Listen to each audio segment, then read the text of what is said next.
안녕하세요. 반갑습니다. 네. 저 6주 동안 선행 문풀방 강의를 맡게 된 강효선이라고 하고요. 네. 올해는 꼭 합격할 수 있는 값진 한 해가 되셨으면 좋겠습니다. 아침에 제가 8시 반쯤에 왔어요. 저는 항상 좀 일찍 오기 때문에 혹시 또 일찍 오시는 분들 계시면 뭐 물어볼 거 있으시면 언제든지 와서 물어보시면 좋겠고, 여기 근처에 되게 유명한 베이글집이 있거든요. 여기 영등포구청 별관 주차장 쪽에 가시면 있는데 약간 좀 큰 도로변에 있어서 사람이 이렇게 많지 않을 것 같은데 8시 반에 오는데도 오픈런을 하고 있더라고요. 네. 제가 항상 한 7년 정도 그 일요일 강의를 했어가지고 일요일 때는 그렇게 사람이 없었는데 오늘은 엄청 많더라고요. 나중에 기회가 되시면 가보시면 좋겠고, 저는 사실 늘 장사의 꿈을 가지고 있는데 장사는 아무나 하는 게 아니잖아요. 그렇기 때문에 하는 일을 열심히 더 하려고 하고 있고요. 늘 똑같은 마음으로 열심히 하고 있고 여러분들께 이제 여러분들께서 합격에 도움이 되실 수 있도록 제가 좀 더 세밀하게 잘 살펴서 또 살펴서 최선을 다해 도움을 드릴 수 있도록 그렇게 강의를 하도록 하겠습니다. 자, 우리가요, 저희 강의 개요를 좀 잠깐 볼 건데요. 자, 이제 올해 이제 강의 기본 이론은 제가 동영상 녹화를 해드렸어요. 대부분 이제 인터넷 강의를 들으시기 때문에 이론을 이제 녹화를 해드렸고, 문풀도 사실 녹화를 해드려도 되나? 또 문제풀이는 또 와서 또 하기를 원하시는 분들이 또 계셔서 오프라인 강의로 진행을 하게 됐어요. 자, 우리가 이제 기본 이론을 이제 다 여러분들께서 어느 정도 책도 한 최소 2회독 정도는 다 하셨을 거란 말이에요. 그리고 저한테 이제 기본 강의를 들으셨던 분들은 마지막 주에 제가 간단하게 정리 자료 있잖아요. 보험금치 그 흐름도를 다 드렸단 말이에요. 그래서 다 내용을 보시고 그 흐름도를 다 이해를 하신 다음에 거기에 왜 그런 내용이 들어갔는지 여러분들께서 사실은 그 최종 자료를 여러분들이 스스로 요약을 하실 수 있는 단계가 되셔야 그게 되셔야 이제 말로 뱉으실 수 있고 또 말로 하실 수 있으셔야 약술로 쓰실 수 있는 거거든요. 자, 그러면 우리 문풀반은요, 이제 막바로 이제 문제풀이에 들어가지 않고 일단 기본적으로 그때 8주차에 드렸던 내용과 거의 비슷해요. 그래서 제가 괄호 넣기로 준비를 했고요. 그 내용을 좀 복기를 하면서 좀 한번 전체적으로 정리를 좀 해보도록 할게요. 자, 그리고 나서 이제 이 반에서 이제 여러분들께서 이 6주 동안 다 들으시고 꼭 알고 가셔야 되는 게 어떤 거냐면, 이제 기본 이론에서 우리가 봤던 부분들, 우리가 정리를 했던 부분들, 또 제가 좀 더 주안점을 둬서 얘기를 했던 부분들이 실제 사례 문제를 푸는데 어떻게 응용이 되려고 우리가 배웠던 건지, 그 부분을 여러분들이 6주가 끝나면 스스로 정리가 되셔야 돼요. 그래놓고 이 6주반 강의가 끝나면 다시 여러분들이 이제 기본서를 한 번 더 본다든지, 그러면 이제 기본 이론 시간에 좀 이해가 안 되셨던 분들이라든지 그런 부분들은 한 번 더 이제 확실하게 이해를 하실 수가 있겠죠. 자, 그렇게 해서 스스로 보완을 해가지고 기본서를 확실하게 1회독을 하시면 6주가 이제 마무리가 되는 거고요.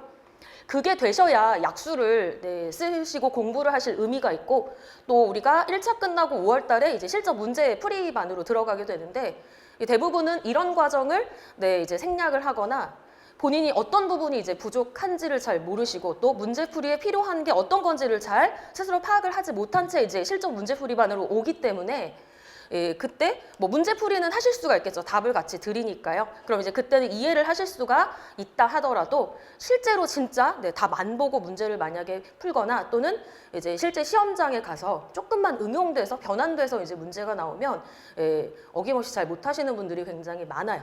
자, 그래서 이번 과정은요, 이제 선행 문제 풀이니까 아주 그렇게 뭐 고난도의 문제를 풀거나 이런 건 아니에요. 그래서 중급 정도를 우리가 마스터할 수 있게 되는 건데, 제가 늘 강조드리는 건 그 문제를 풀고 정답을 맞췄다고가 끝이 아니라 계속 얘기 드리는 이 문제를 푸는데 필요한 기본 이론이 뭔지, 그래서 그 기초를 잘 튼튼히 하셔야만, 그래서 그걸 확실히 이 2월 달에 딱 확실히 잡고 가셔야만 5월 달 문제풀이에 훨씬 좀 수월하게 오시고요. 또 그동안 1차 보시는 분들도 이미 또 기초가 또 있기 때문에 훨씬 또 효율적으로 문제를 접근하실 수가 있게 돼요.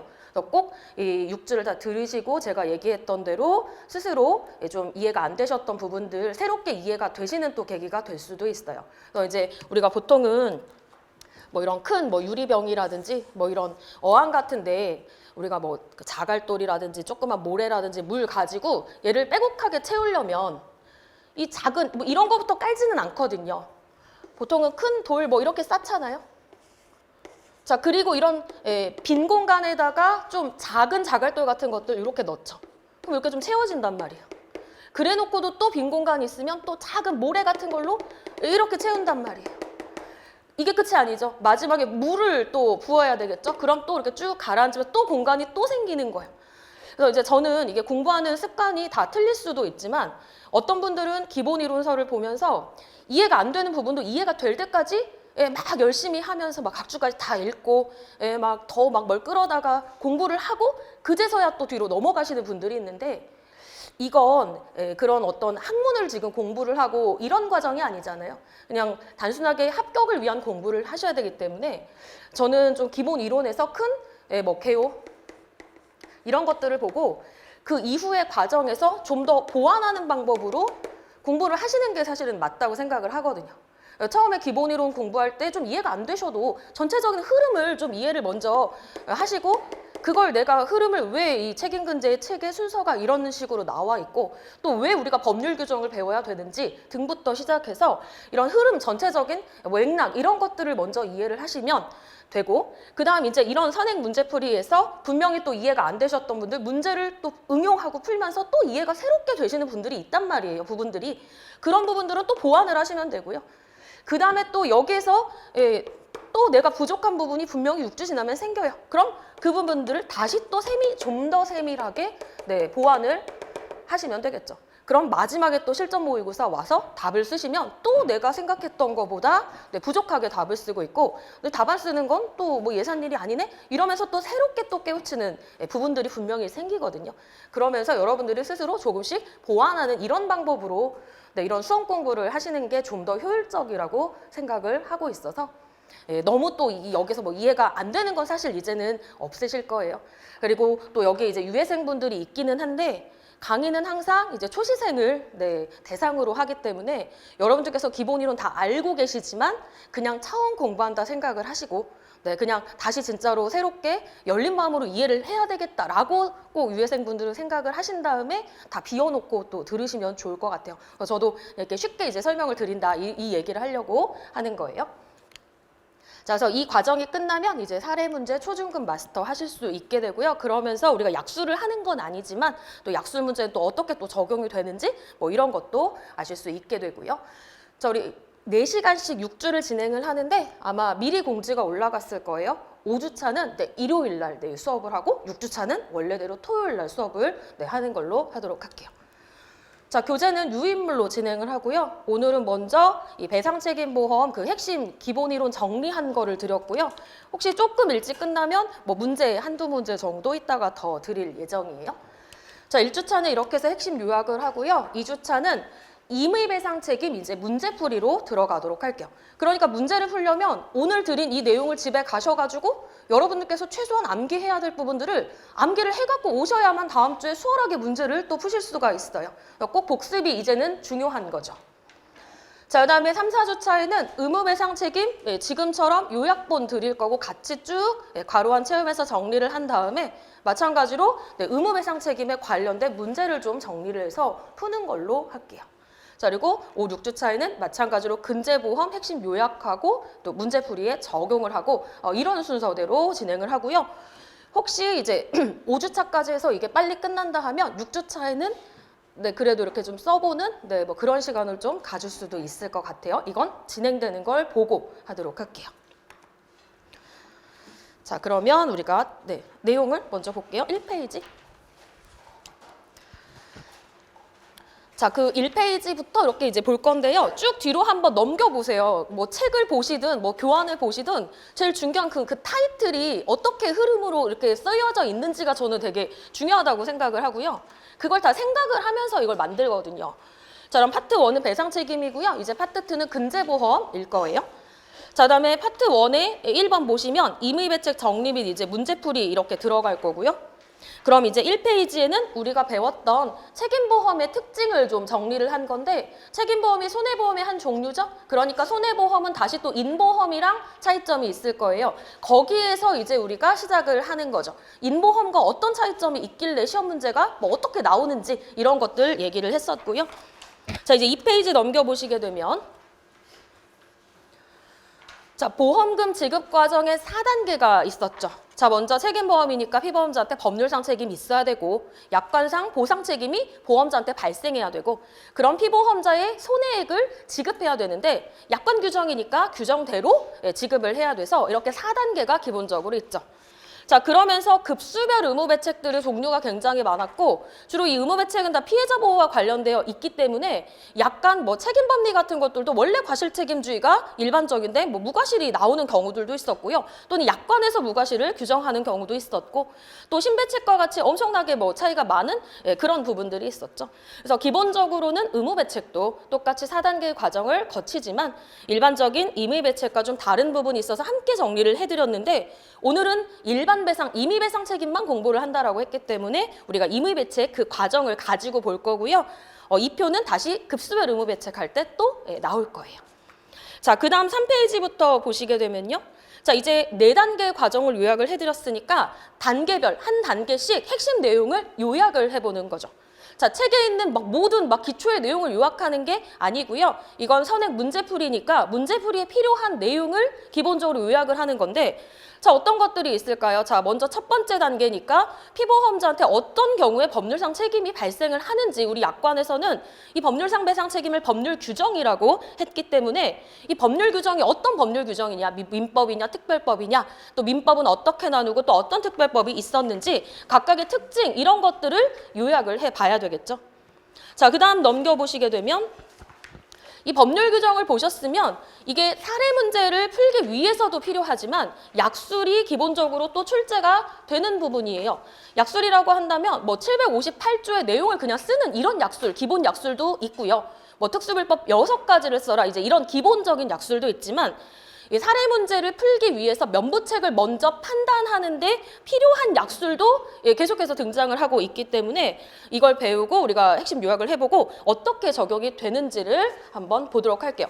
자, 그럼 이제 여기에 있는 드린 답을 채우는 게 지금 중요한 게 제가 아니라고 아까 말씀을 드렸죠. 이 적용 예시를 본 다음에 여러분들께서 뭐 그 밑에다가도 내가 이런 부분을 뭐 놓치고 있었구나, 아니면 내가 이제 집에 가서 복습을 할 때는 내가 좀 더 부족했던 이런 부분을 좀 더 주안점을 두고 내가 복습을 해서 이제 앞으로를 대비를 해야 되겠구나, 이걸 스스로 여러분들이 찾아내시는 게 이 과정의 중요한 포인트라고 말씀을 드렸고요. 자, 그다음에 6페이지 넘겨보시면, 자, 두 번째는 보험자한테 약관상으로 보상 책임이 발생을 해야 되겠죠.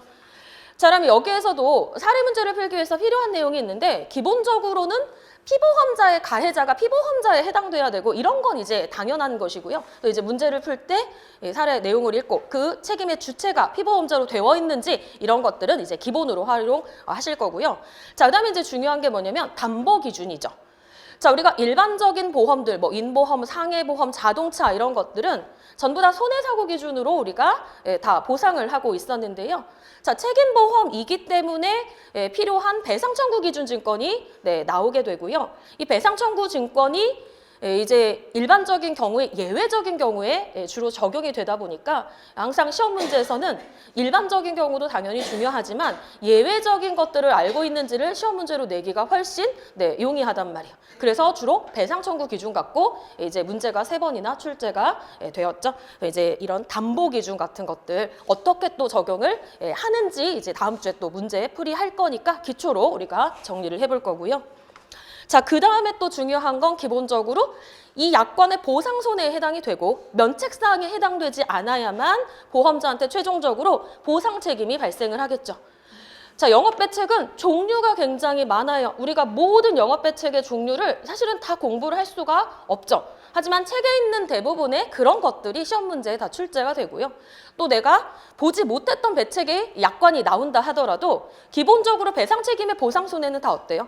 같아요. 피보험자한테 법률상 책임이 있을 때를 보상한다라고 되어 있기 때문에 그런 부분들을 생각을 하시면 크게 문제가 없고, 우리가 주로 책에서 배웠던 약관들을 좀 쭉 한번 중요한 것들 위주로 정리를 해보려고 하고요. 그러면서 이제 자동차 보험처럼 면부책 문제가 아주 깊이 있게 들어가는 건 우리 책임보험에는 사실은 없어요. 그리고 면책 사항이 배책이 종류는 많지만 보상 손해가 같은 것처럼 면책 사항도 다 비슷비슷해요. 그렇기 때문에 크게 사실은 면부책 사례 문제를 많이 낼 수가 없어요. 다 틀이 정해져 있기 때문이에요. 이제 그런 것들 면책사항을 좀 정리를 해보면서 어떻게 또 문제로 출제가 되는지 이제 다음 주에 확인을 하실 수가 있게 되고요. 그럼 뭐 또 뒷장 이렇게 넘겨보시면 뭐 영문약관 이런 것도 이제 나오게 되고요. 자, 그리고 9페이지에는 이제 피보험자가 우리 개인이 가입할 수 있는 개인 배상 책임이 등장을 하고요. 뭐 종류 3가지가 있는 것들 마찬가지로 보상 손해와 면책사항들 정리를 좀 해보도록 할게요. 자, 이제 여기까지 해서 보상 손해에 해당되고 면책사항에 해당되지 않는다라고 한다면 보험사는 피보험자가 입은 손해액을 보험금으로 지급을 해야 되는데, 자, 배상 책임에서 피보험자의 손해액이 뭐예요? 결국 피보험자가 피해자한테 물어주게 된 금액이 손해액이라고 할 수 있으니까 피보험자의 손해액과 피해자의 손해액은 같다라고 할 수가 있겠죠. 피해자의 손해액을 어떻게 산정하는지를 보는 거예요. 자, 그럼 우리가 통상손해를 한도로 하고 뭐 금전배상 원칙이고 특별손해는 예외적인 경우에 한해서 인정한다라고 했는데, 사실 특별손해까지 우리가 막 계산을 하거나 이런 문제는 거의 나오기는 힘들다라고 보시면 되겠고, 배웠던 것들이 다 통상손해라고 생각하시면 돼요.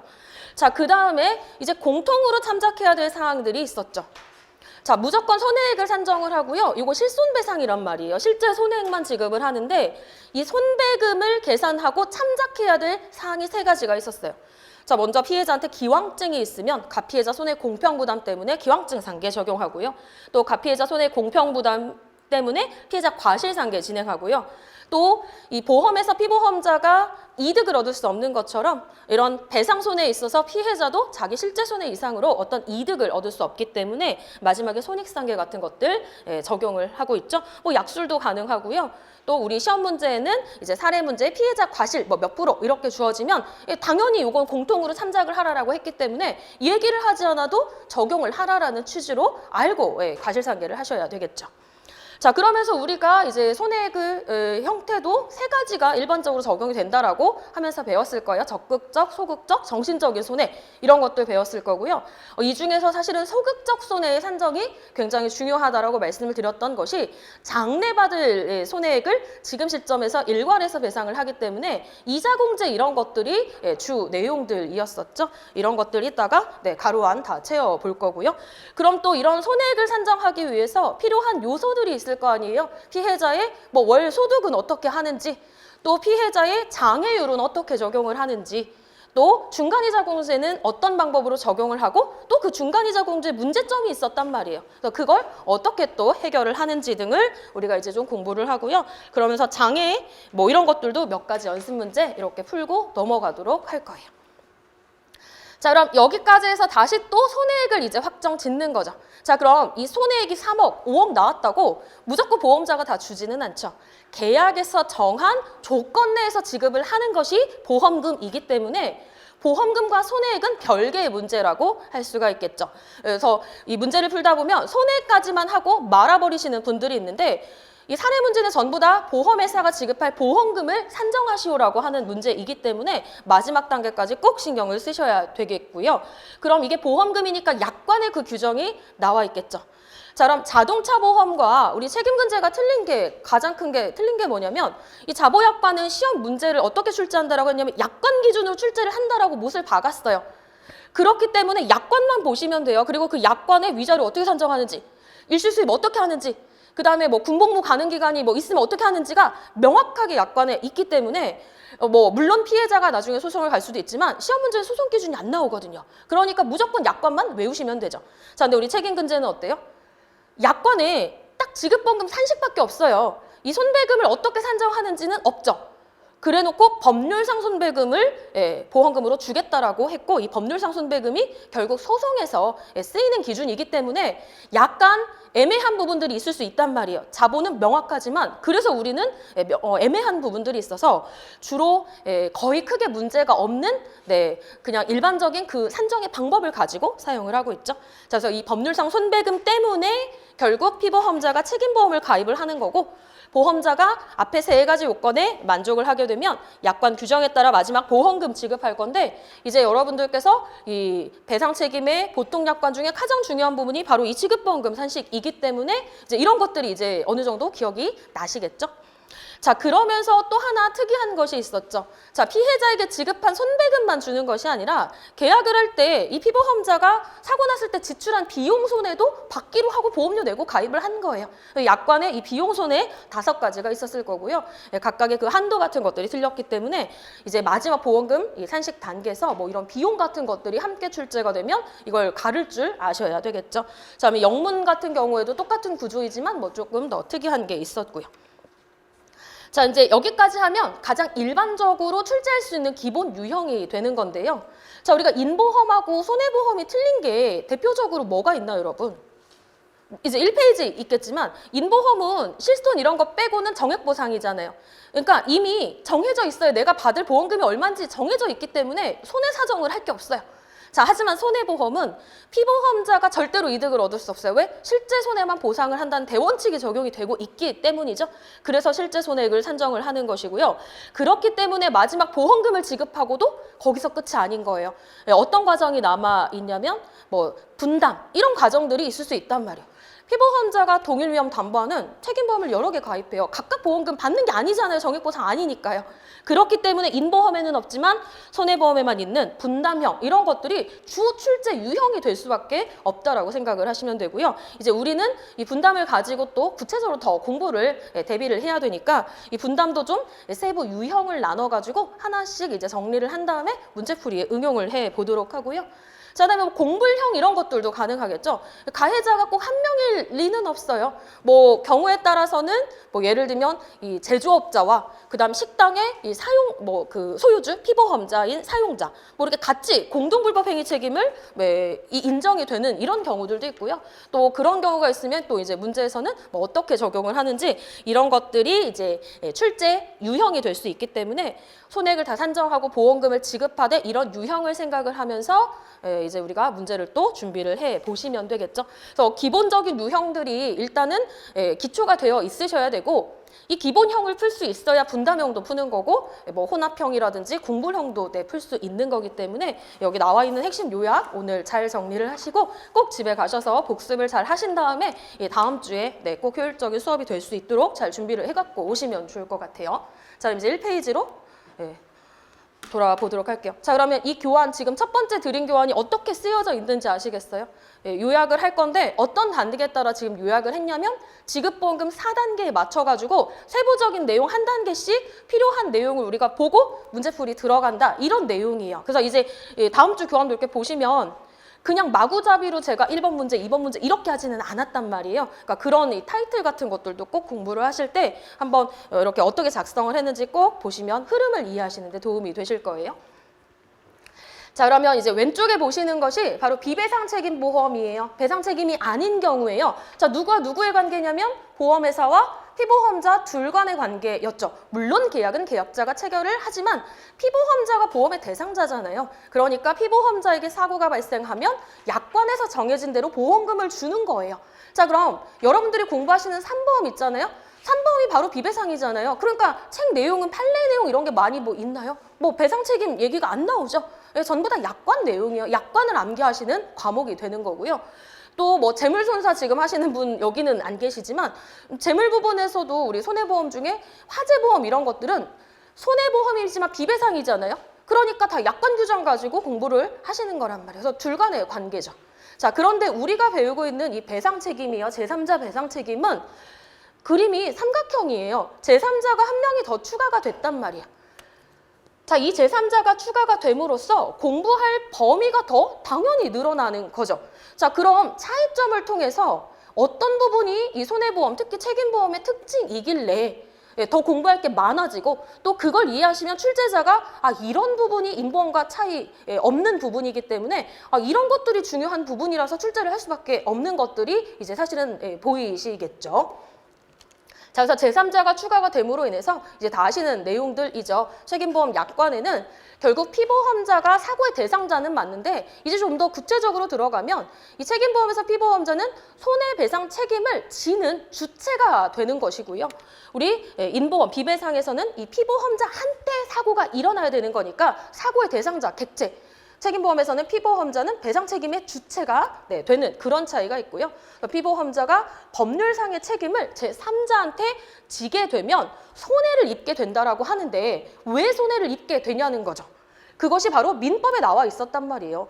민법 750조 내용 이렇게 생각을 해보시면 제3자한테 손해를 고의 또는 과실로 손해를 가한 때는 손해를 배상하라, 물어주라라고 되어 있고 또 금전배상을 원칙으로 하고 통상손해 한도로 한다라고 했기 때문에 돈으로 물어줄 수밖에 없다라고 생각을 하시면 되겠죠.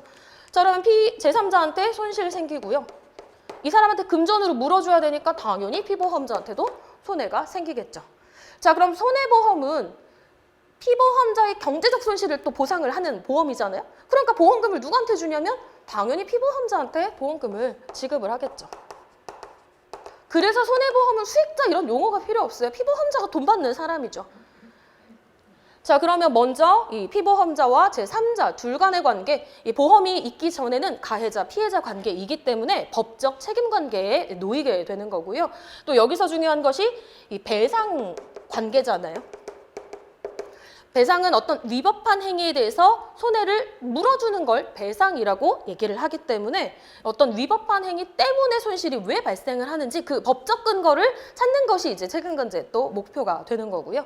자, 그럼 이제 돈으로 물어주게 되면 손실 생겼으니까 이걸 대비해가지고 보험을 가입을 하는 거죠. 피보험자의 배상 책임 리스크 때문에 미리 내가 배상 책임 보험을 가입을 하게 되면 보험금 주는데 보험금도 그냥 주는 거 아니었잖아요. 약관 규정 내에서 줘야 되기 때문에 둘은 보상의 관계가 있게 되는 거죠. 보상은 어떤 위법한 행위가 아니라 뭐 계약이라든지 이런 데서 정해진 거 내가 그 절차에 따라 청구해서 받는 걸 보상이라고 했기 때문에 책임보험을 공부하셨는데 배상과 보상의 차이를 구분 못한다? 이건 말도 안 된다라고 생각을 하시면 되죠. 자, 그러면 우리가 보상을 할 때에도 약관 규정 내에서 줘야 되기 때문에 여기서 적용되는 게 어떤 것들이 있겠어요? 뭐 디덕터블, 보상의 한도라든지 비용 손해라든지 이런 것들은 전부 다 약관 단계에서 적용이 되겠죠. 그래서 일단 인보험보다는 책임보험이 더 공부할 게 많아지고요. 또 이 책임보험 자리에 그대로 넣을 수 있는 게 뭐예요? 자동차겠죠, 자동차. 자동차 대인배상도 배우시잖아요. 네, 이 책임보험이랑 구조가 같겠죠. 그러니까 앞부분에 이 민법 나오잖아요. 750조 나오고 그러면서 이제 특별법도 우선 적용의 원칙이니까 자배법을 좀 더 이제 강조해서 배우시는 것뿐이지만 같은 내용이고요. 그러면서 이제 피해자 보호를 위해서 상법에서 직접 청구권 규정하고 있는데 이 직접 청구권은 제3자가 있는 책임보험에서만 있을 수 있기 때문에 자동차 대인배상의 약관 보시면 직접 청구권은 다 똑같다라고 생각을 하시면 돼요. 자, 그래서 이런 또 차이점과 공통점들이 있기 때문에 사실은 이제 효율적인 수험을 위해서 수험 그 공부를 위해서는 이 책임보험의 과목들을 먼저 공통점이 있으니까 공부를 하시고 이 약관 과목인 제3보험은 이제 약관을 암기만 하시면 되니까 후순위로 놓고 이런 식으로 이제 공부를 하시는 거죠. 어쨌든 이 자동차 보험과 이 배상 책임은 이 구조적인 차이가 구조적인 게 같기 때문에 그런 공통점을 또 생각을 해보시면서 좀 효율적으로 공부를 하시면 좋겠고요.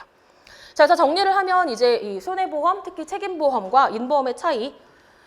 피보험자는 손배 책임을 물어주는 사람이고요. 보험금 청구권자에 해당이 되니까 그 계약에서 정해진 조건이 제시가 된다면 피보험자한테 보험금 얼마나 줄지 그거 생각하시고 보험금을 산정을 하시면 되겠고요.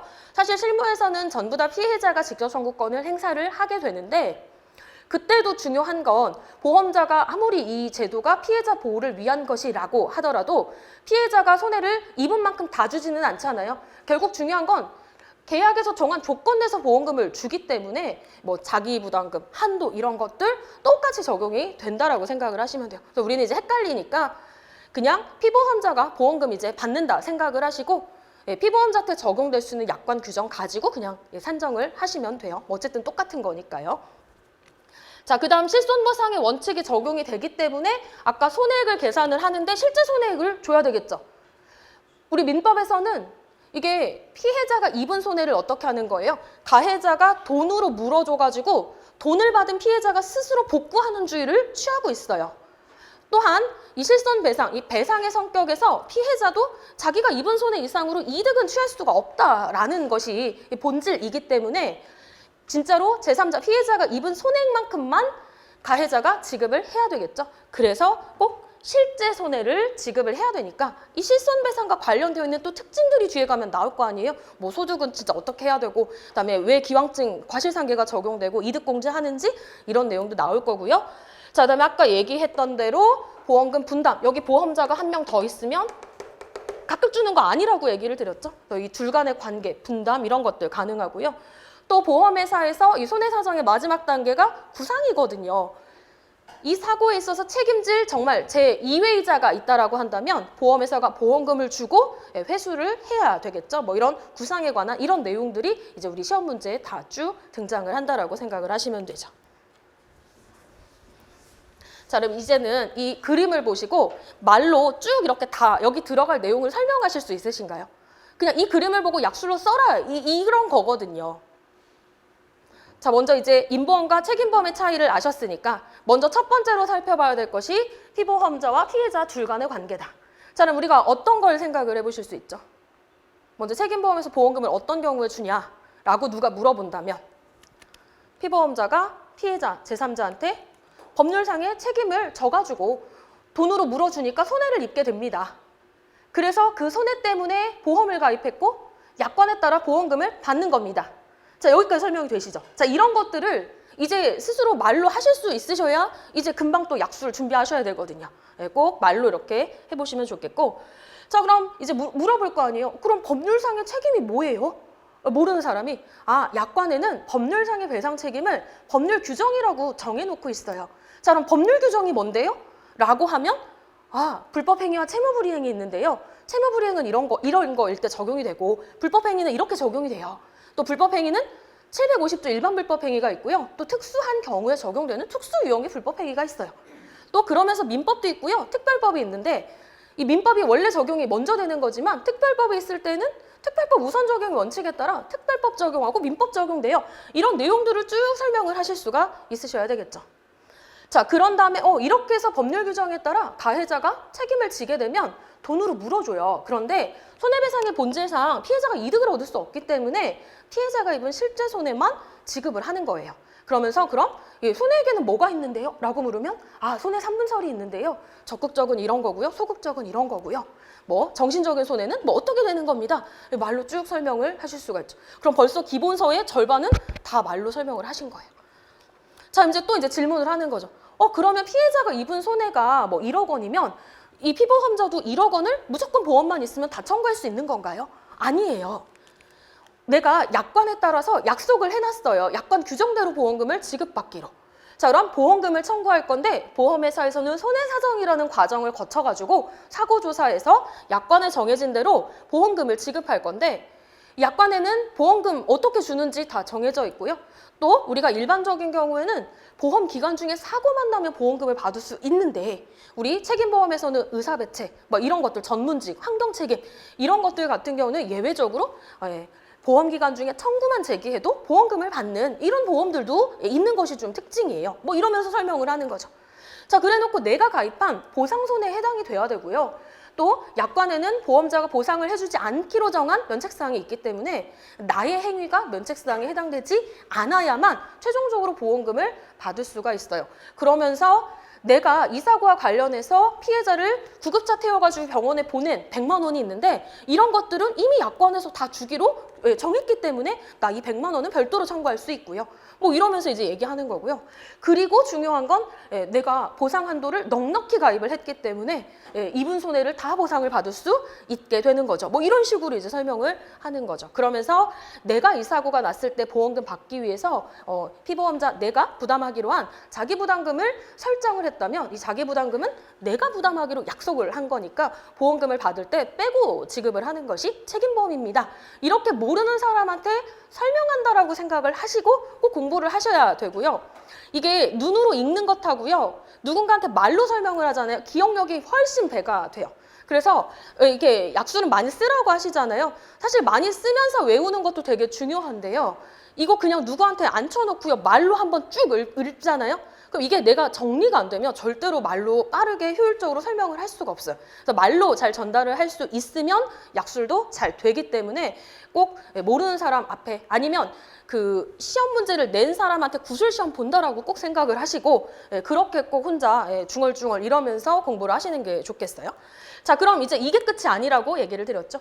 마지막 또 보험회사가 분담을 해야 되는 경우가 있기 때문에 찾아봐야 되겠죠. 피보험자 보험을 또 딴 데 가입할 수 있기 때문에 보험회사 입장에서는 다른 데 가입한 정보를 찾아가지고 보험금을 나눠줘야 되는데 나눠주는 것도 어디 나오겠어요. 이 상법에 따라 다 약관에 정해져 있기 때문에 그 약관 규정대로 보험금 지급해야 되는 거고 이게 이제 또 출제 유형이라고 말씀을 드렸고요. 또 원인은 또 제3자의 행위로 또 보험금 지급이 되면 또 구상을 또 잘 해서 환수를 또 잘 하는 것이 보험자의 역할이겠죠. 자, 그래서 이제 우리가 배운 이 삼각형 그림을 가지고 기본서에는 법률상 책임 부분, 또 손해액 산정 부분, 약관 부분 이렇게 쭉 정리가 되어 있다라고 생각을 하시면 되겠죠. 자, 그러면 2페이지로 넘어가 보도록 할게요.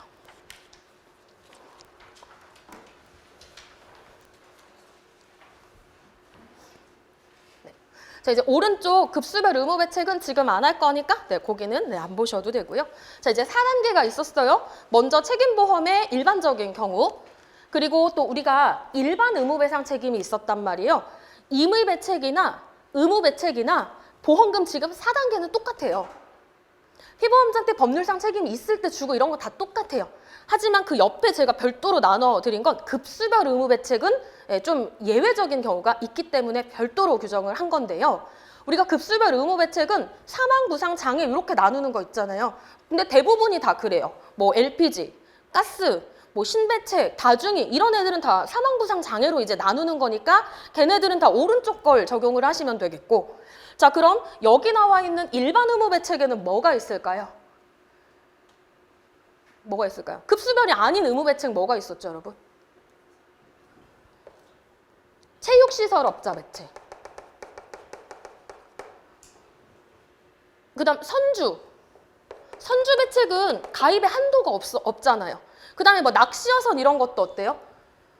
해상 배책. 뭐 유도선도 마찬가지죠. 얘네들은 자배법 시행령 이상 가입하면 된다라고 했기 때문에 급수별 의무 배책이 아니죠. 그래서 이런 것처럼 얘네들은 어차피 법에 한도가 없고 그냥 자배법 이상만 가입하면 된다라고 했기 때문에 출제자가 어떻게 해야 돼요? 한도를 그냥 주어줄 수밖에 없어요. 뭐 예를 들면 LO에 뭐 3억 이런 식으로. 그럼 일반 임의 배책이나 똑같다라고 생각을 하시면 돼요. 급수별 의무 배책이 아니니까요.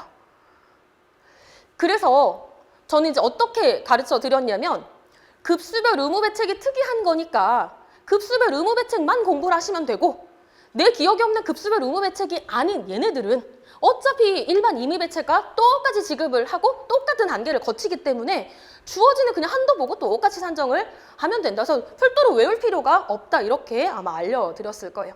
얘 포함해가지고 4단계를 하나씩 보도록 할게요. 자, 1번 피보험자한테 법률상 배상 책임이 있어야 돼요. 이제 지문에는 사실관계가 쭉 주어질 거예요. 사고가 어떻게 났고 그래서 우리가 그 내용을 읽어봐가지고 누가 좀 가해자로 추측이 되고 또 어떤 잘못을 한 것 같고 또 피해자의 손해는 대략 뭐가 있고 전부 다 어쩌고저쩌고 다 이렇게 준단 말이에요. 그래서 이 내용을 네가 파악을 해가지고 최종 마지막에 보통 질문이 나오거든요. 이 사안을 참고해가지고 보험사가 지급할 보험금을 산정하시오. 이렇게 보통은 문제가 나온단 말이에요. 보험금 산정. 자, 그럼 보험금을 산정하기 위해서 구체적으로 또 이렇게 전제 조건이 또 주어지죠. 피해자는 뭐 몇 살이고 뭐 어떤 장애 손해를 입었고 쭉 이렇게 주어져요. 자, 일단 제일 중요한 건 사실관계를 제대로 파악을 해야만 보상을 해줄지 말지를 결정할 수 있기 때문에 빠른 시간 내에 정확한 사실관계 파악이 중요한데요. 먼저 책임보험에서 보험금을 주려면 피보험자한테 법률상 책임이 있어야 되는 거죠. 없으면 돈 안 줘도 되거든요. 그러니까 있어야 되니까 이 사실관계를 읽고 뭘 찾으시면 되겠어요? 일단 가해자가 누군지, 그리고 이 가해자가 여기 전제 조건 보시면 피보험자로 되어 있는지부터 확인이 돼야 되는 거고, 그러면서 이 가해자가 잘못한 부분 있잖아요. 네, 이걸 빠르게 찾아내실 수 있으셔야 되겠죠. 그럼 이제 이 법률상 배상 책임은 법률 규정이라고 약관의 용어에 정의되어 있었고요.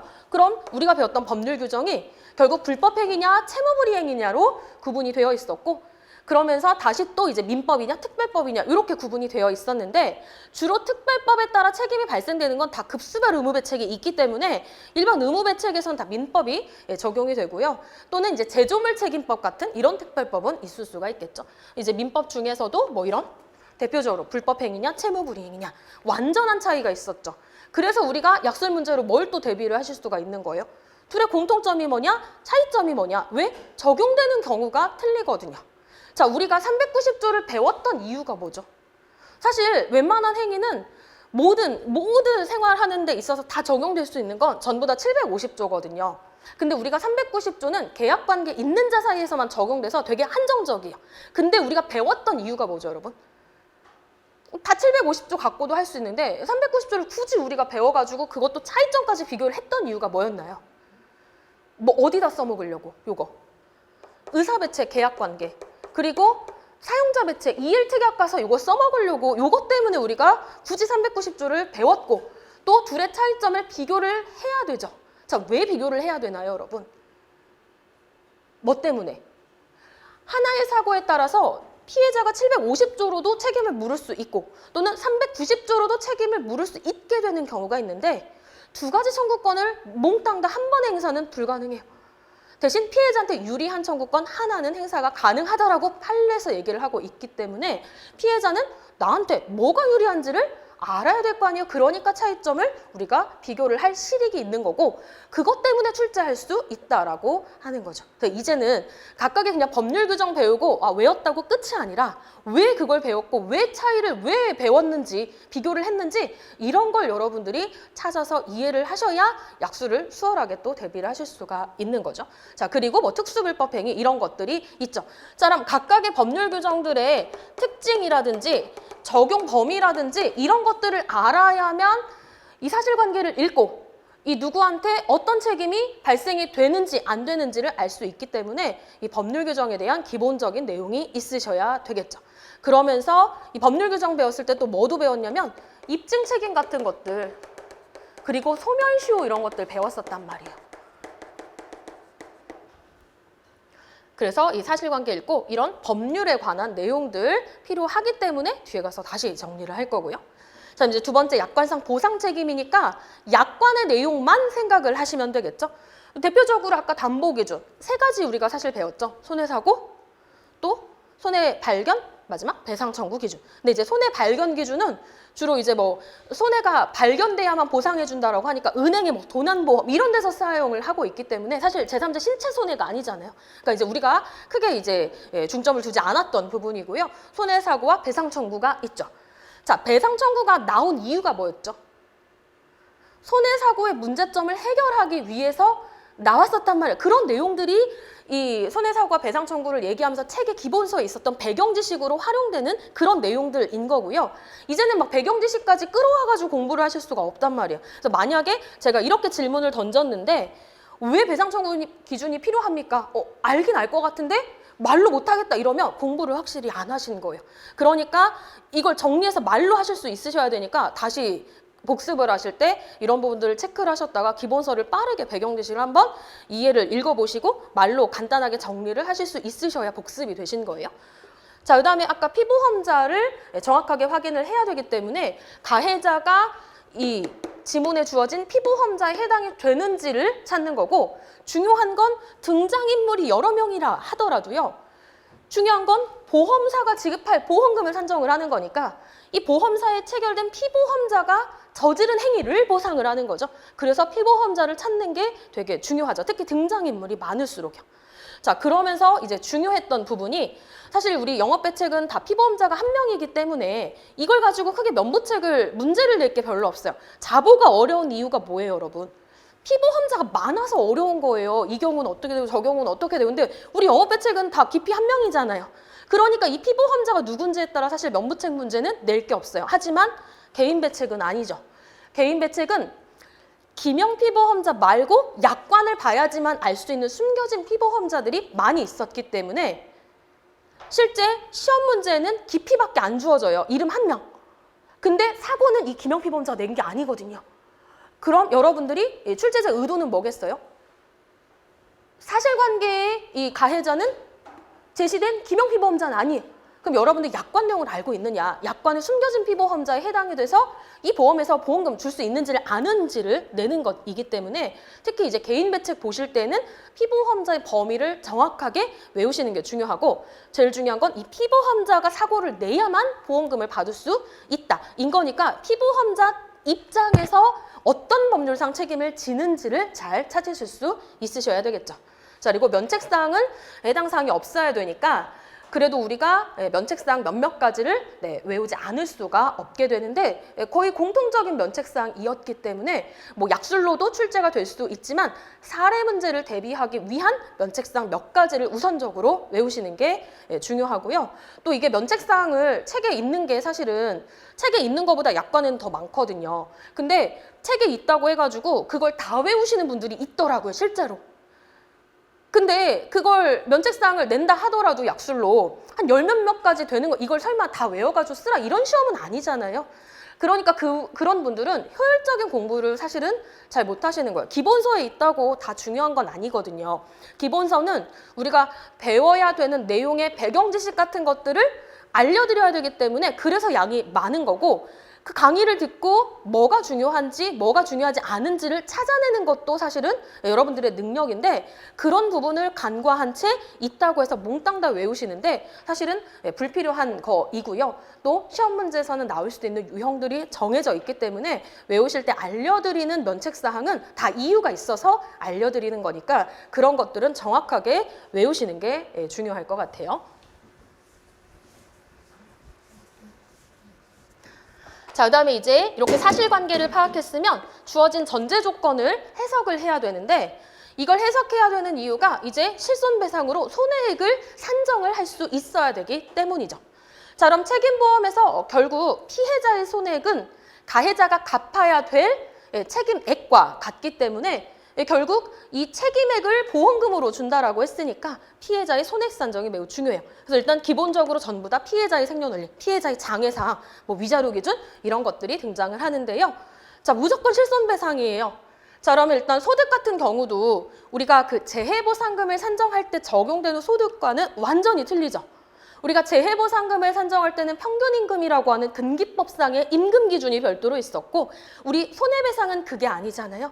그래서 사고 직전에 그 피해자가 얻고 있던 실제 소득액을 인정을 하고 그럼 뭐 세금 기준으로 1순위로 하고 또 세금이 없는 사람들은 어떻게 하는지 이런 내용들이 등장을 했었어요. 어쨌든 소득액도 중요하고요.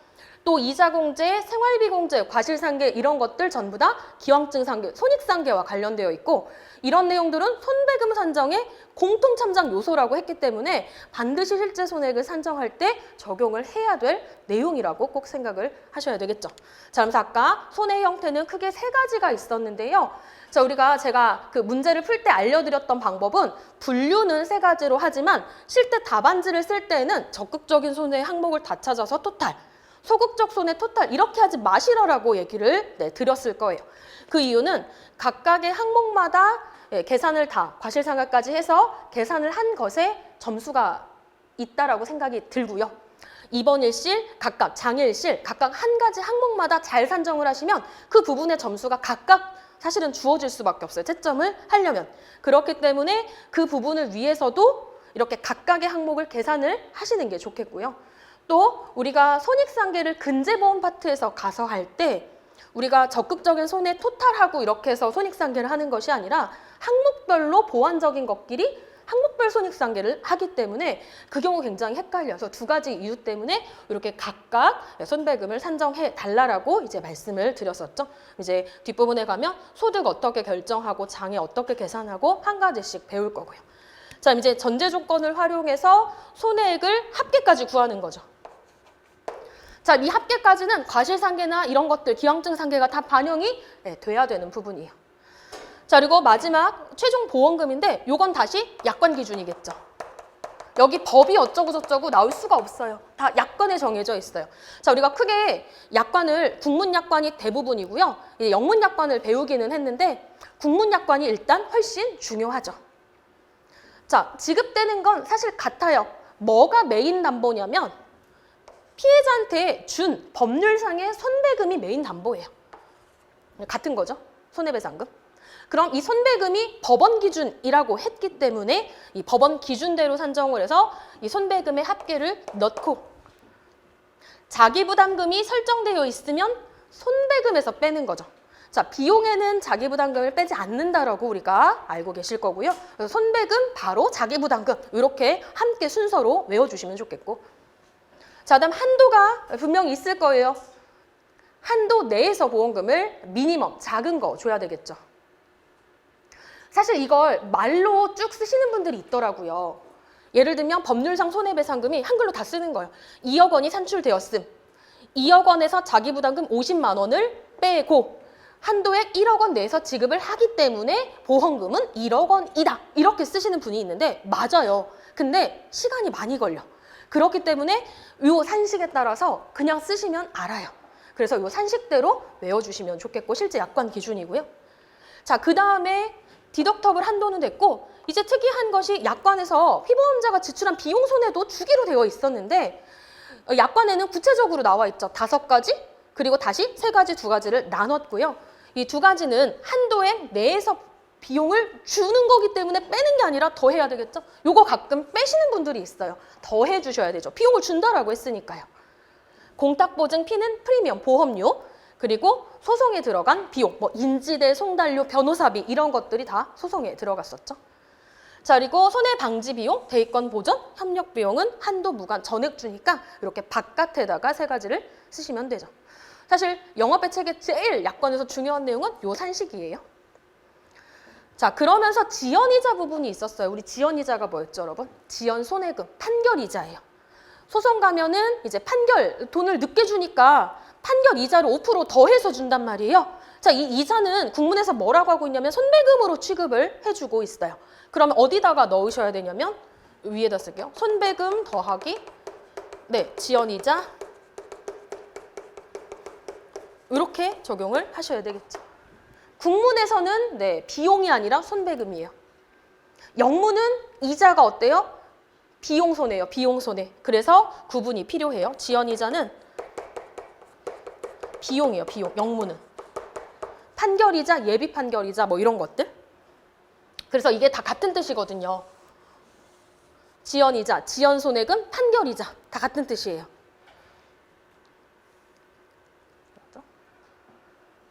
자, 이제 하나하나 뒤에 가면 다 적용할 문제가 나올 거예요. 하나하나. 자, 그 다음에 한 번의 사고로 한 명만 다친 게 아니라 2명 이상이 동시에 다쳤어요. 자, 여기에서 우리가 중요하다라고 얘기를 했던 게 뭐냐면 약관에 1회 사고에 대한 용어의 정의가 있었어요. 사실상 뭐 같은 종류나 동일한 원인에 따라서 사고가 발생을 하게 되면 피보험자, 피해자의 수, 손배 청구의 숫자와 관계없이 한 번의 사고로 보는데 뭐 때문에 이걸 또 신경을 쓰셔야 되냐면 자기부담금이요. 자기부담금은 빼고 주는데 이게 각각의 사고면 자기부담금 각각 뺄 거예요. 하지만 한 번 사고로 여러 명 다치면 결국 사고당 자기부담금이기 때문에 자기부담금은 한 번만 빼시는 이런 부분들이 실제 기출문제에 나온 적이 있어요. 시험 문제에. 자, 그래놓고 보험금을 줄 때도 중요한 단계가 있었어요. 수인이 부상을 당했기 때문에 각각 1인당 한도 적용하고 마지막에 사고당 한도에 최종 제한을 받는 건데 이런 것도 분명히 문제로 연결될 수 있기 때문에 실제 뒤에 가서 적용을 한 연습 문제 같은 것들을 풀어보도록 할게요. 자, 그리고 이제 유형 같은 경우는 이제 기본형도 있지만 아까 실손보상의 원칙 때문에 분담하는 유형 여러 개 출제가 될 수 있고요. 또 공동불법행위자, 가해자, 그리고 이 공동불법행위와 보험금 분담의 유형을 합한 혼합형 이런 것들이 이제 실제 출제자들이 물어볼 수 있는 건데 매번 시험 문제를 똑같이 내는 건 좀 힘들어요. 왜냐하면 그냥 단순하게 쭉 전제 조건 주어지고 요 산식에 따라 보험금이 그냥 얼마냐 똑같이 문제를 낼 수 없기 때문에 어떤 해는 이런 분담형의 문제를 내고 어떤 해에는 뭐 공부형을 내고 어떤 해에는 혼합형을 내고 이런 것들을 이제 섞어가지고 내기 때문에 이런 유형 정리도 필요하다라고 생각을 하시면 돼요. 자, 그럼 우리는 잠깐 쉬었다가 이제 단계별 내용으로 들어가도록 할게요.